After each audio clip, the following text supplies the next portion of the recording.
Bismillahirrahmanirrahim. Assalamualaikum warahmatullahi wabarakatuh. Saya di sini akan mempresentasikan materi tentang KTSP 2016. Pembahasan yang akan kita bahas saat ini yaitu tentang pengertian KTSP 2006, prinsip-prinsip pengembangan KTSP, penilaian dalam kurikulum KTSP, kelebihan dan kekurangan dalam KTSP. Yang pertama membahas tentang pengertian KTSP 2006. Secara yuridis diamatkan oleh Undang-Undang Nomor 20 Tahun 2003 tentang Sistem Pendidikan Nasional dan Peraturan Pemerintah Republik Indonesia Nomor 19 Tahun 2005 tentang Standar Nasional Pendidikan. KTSP ini juga berarti sebuah kurikulum operasional pendidikan yang disusun oleh dan dilaksanakan di masing-masing satuan pendidikan di Indonesia. Selanjutnya membahas tentang prinsip-prinsip pengembangan KTSP. Prinsip-prinsip pengembangan KTSP ini ada 5. Yang pertama yaitu beragam dan terpadu. Dalam hal ini kita harus menghargai dan tidak diskriminatif terhadap perbedaan agama, suku, budaya, adat istiadat, status sosial ekonomi, dan gender. Yang kedua, prinsip relevan dengan kebutuhan kehidupan. Yang harus dilakukan dalam hal ini dengan melibatkan kepentingan untuk menjadi relevansi pendidikan dengan kebutuhan kehidupan termasuk kehidupan kemasyarakatan. Yang ketiga, prinsip menyeluruh dan berkesinambungan.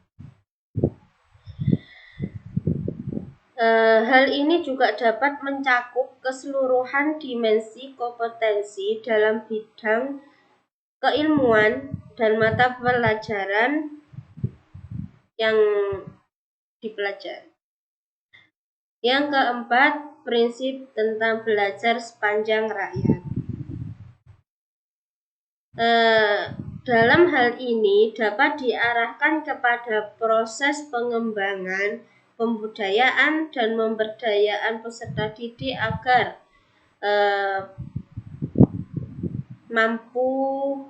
siswa mampu belajar yang berlangsung sepanjang hayat.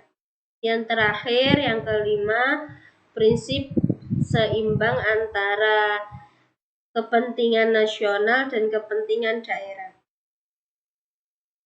Hal ini dapat dikembangkan dengan memperhatikan kepentingan nasional dan kepentingan daerah untuk membangun kehidupan bermasyarakat, berbangsa, dan bernegara.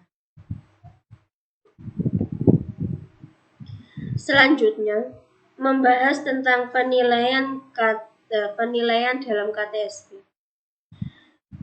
Yang pertama, membahas tentang penilaian kelas. Penilaian kelas ini biasanya dilakukan dengan ulangan harian, ulangan umum, dan ulangan akhir. Yang kedua, penilaian tes kemampuan dasar. Tes kemampuan dasar ini penilaiannya dapat dilakukan untuk mengetahui kemampuan membaca, menulis, dan berhitung. Yang ketiga, penilaian program. Penilaian program ini dalam kegiatan penilaian mendapatkan gambaran secara utuh mengenai ketuntasan belajar peserta didik dalam satuan waktu yang tertentu. Dan terakhir, penilaian akhir satuan pendidikan sertifikasi. Penilaian ini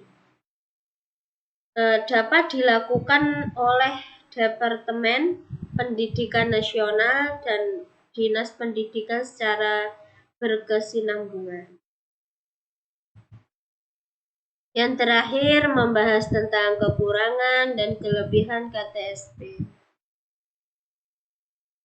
Kelebihan dari KTSP ini akan mengurangi beban belajar siswa yang sangat padat. Karena menurut ahli, beban belajar yang berat dapat mempengaruhi perkembangan jiwa anak. Yang terakhir membahas tentang kekurangan dari KTSP. Kekurangannya dalam KTSP ini ketersediaan sarana dan prasarana pendukung sebagai kelengkapan dari pelaksanaan KTSP.